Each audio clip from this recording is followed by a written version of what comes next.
Hello everyone, this is Patrick Jaguar, and I want to talk to you about the shoulder today. So, shoulder's a bit of a problem child for a lot of people, most people. A lot of shoulder injuries out in the world. In my practice, my acupuncture practice, I see a lot of shoulder injuries. So, I use my acupuncture for that, but what I really like to do is I like to give people homework. I like to teach people things they can do for their shoulders to improve their shoulder health. So that's what I want to get into with you today.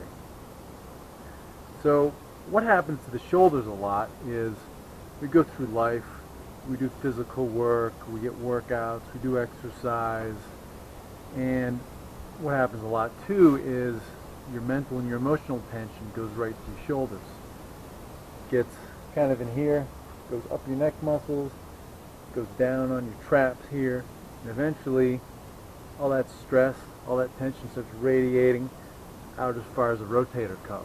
So you develop these tension patterns and things start to tighten down. Most of the time when people have rotator cuff surgeries, there hasn't really been one traumatic injury where things got really messed up. It's an accumulation of tension over years, over a period of years. So things get so tight that everything inside that shoulder joint just starts rubbing and tearing, and things get rough in there. And so modern medicine, they do amazing surgeries. They can go in there, they can clean things, they can fix things up, but they don't know how to do anything about balancing the muscle tension in the shoulders, around the rotator cuff, and around the neck. These regions are very related to each other, the neck, the upper back, and the shoulder. So we'll get into that later, but I just want to focus on the shoulder right now. So, one of the main exercises to keep going back to, and that we'll do variations of, are the shoulder roll. So shoulder roll, very simple. But if you do this regularly, you do this daily, do this a couple times if you can, you're going to notice a big difference. You're going to notice less tension in your shoulders. What it's going to do is it's going to get all this muscle and all this connective tissue sliding around. It's going to get all those tissue layers lubricated and unglued from one another. And also what it's going to do is it's going to create space inside that ball and socket joint. One of the classic exercises for warming up your shoulders is to rotate your arms. Now this is great for the muscles, but it doesn't do anything inside the joint capsule. So let's get into it. So with the shoulder roll, one of the big points of emphasis is that you want your arm to be straight. And what we're going to do, we're going to pick up the upper arm and the shoulder blade. We're going to pick it up, we're going to rotate it back and lower it. So nice big circle. So most things we do all day are linear. You know, we walk, we lift weights, we run, do lunges, ride a bike, even yoga. Yoga doesn't really put the joints through a lot of circular movement. Circular movement and figure eight movement decompress your joints. They get the fluid moving in your joints, and they're a great warm-up, and they're great injury prevention. Something you should do every day to complement whatever sports or types of exercise you do. Back to the shoulder roll. So what you want to do,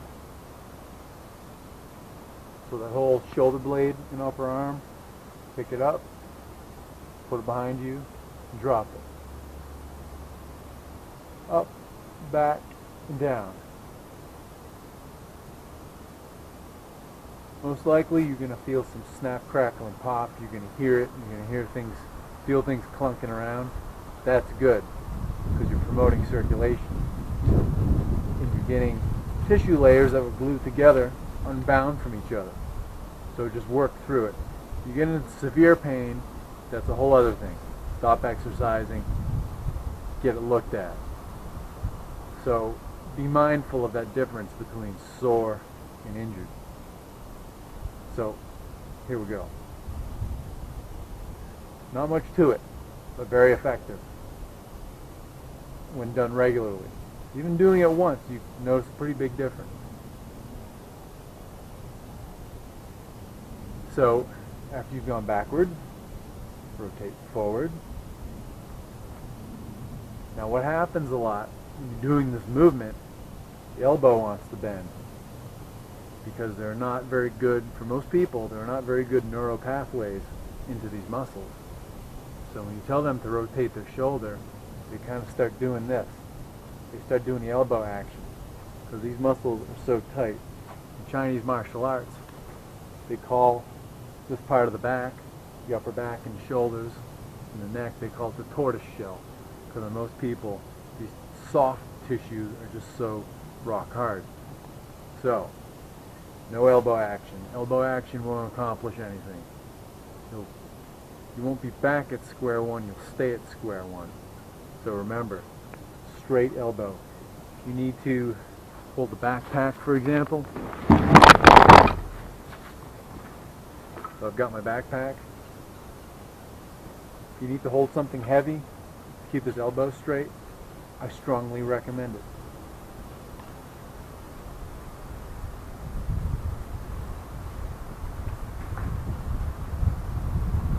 Keep that arm at your side. Keep that elbow straight. Keep the arm hanging. You could use a kettlebell, a dumbbell, anything heavy that's going to keep that elbow straight. Just do it. Just hold it. And eventually you'll get good. You won't need to hold anything. You can just do your shoulder rolls. So once you've done one side, work on the other.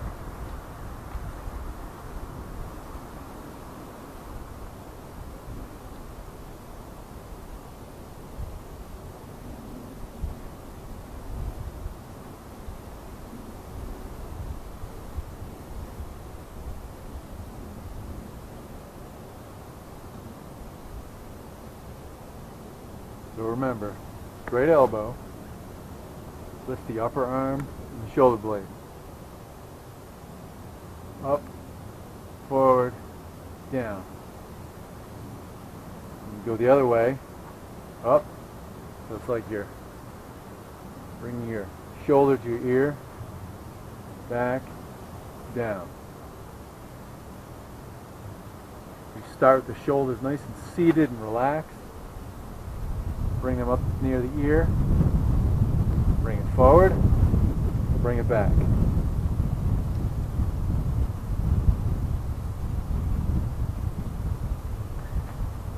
Once you're good at doing one side, now you want to alternate. So one works and one relaxes.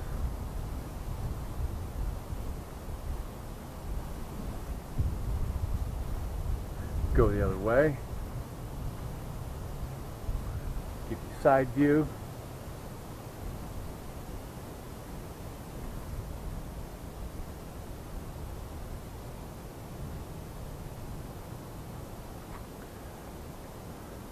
When you feel comfortable with that, you do your shoulders together.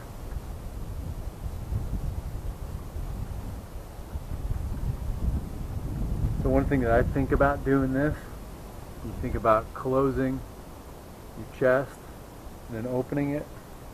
So when the chest opens, the back closes. When the back opens, the chest closes. So you're alternating.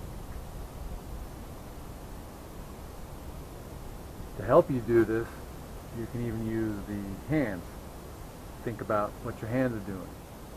So when the chest is closed, your arms are rotated internally, they're rotated medially, so your palms are facing out. When you lift those shoulders and roll back, palms are facing in. And the arm is rotated externally, it's rotated laterally.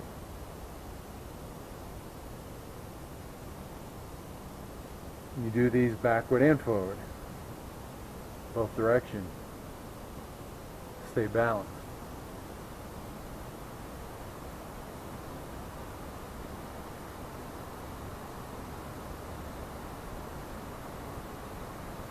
One more variation to train the neural pathways, train the coordination. Rotate your shoulders in opposite directions. Kind of like rubbing your tummy and patting your head. You know, you have to develop the coordination to do it. But it doesn't take long. Just stick with it. So, for example, get your left rotating backward. Once you've got that going, bring the right forward. So what you'll notice is that both shoulders are moving up. They're moving up toward your ear at the same time. And they're moving up at the same time, and then they're down and relaxed at the same time.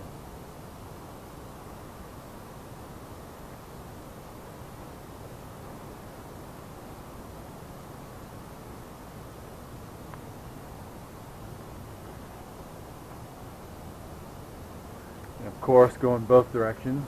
So for the other direction, get that right shoulder rotating backward.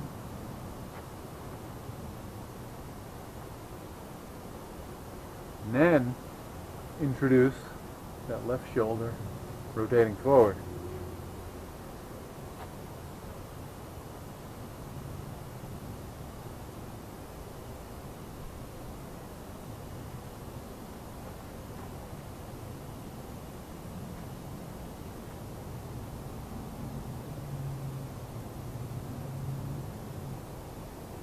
Alright, so as I mentioned, at this point you'll be a little sore. That's normal and healthy. So next thing we want to do, we want to rotate the shoulders in this plane. So the plane that's parallel with the front surface of the body. So how we're going to do that, you want to lift your shoulder toward your ear. Remember, keep that elbow straight, and then move the whole joint away from your body, so you're rotating like this.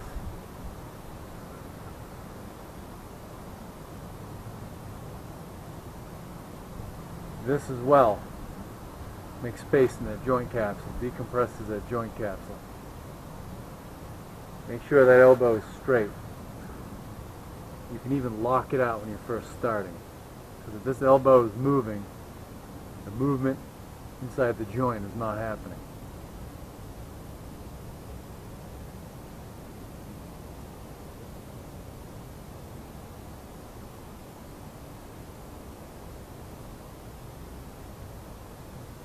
So rotating away from the center line. Now, to balance it out, reverse direction. So, really emphasize a drop in your shoulder. Send it away. And then bring it towards your center line. So the shoulder drops, goes away, comes up toward the ear.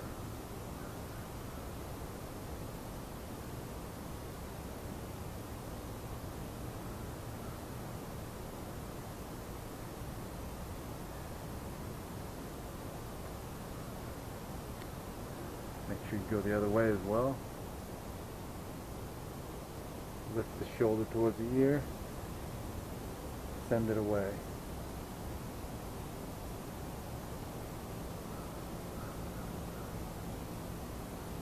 Up, away, and down. Up, away, and down.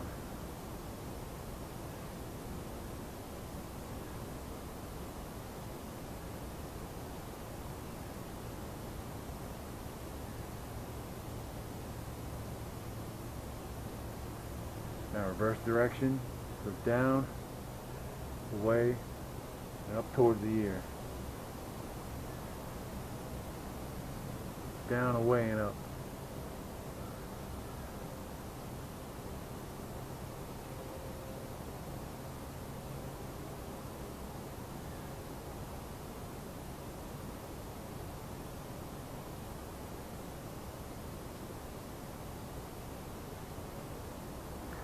Alright, that'll do it for the shoulder for now. I've got a lot more later on. I'm going to introduce figure 8 movements, but that's a whole other can of worms.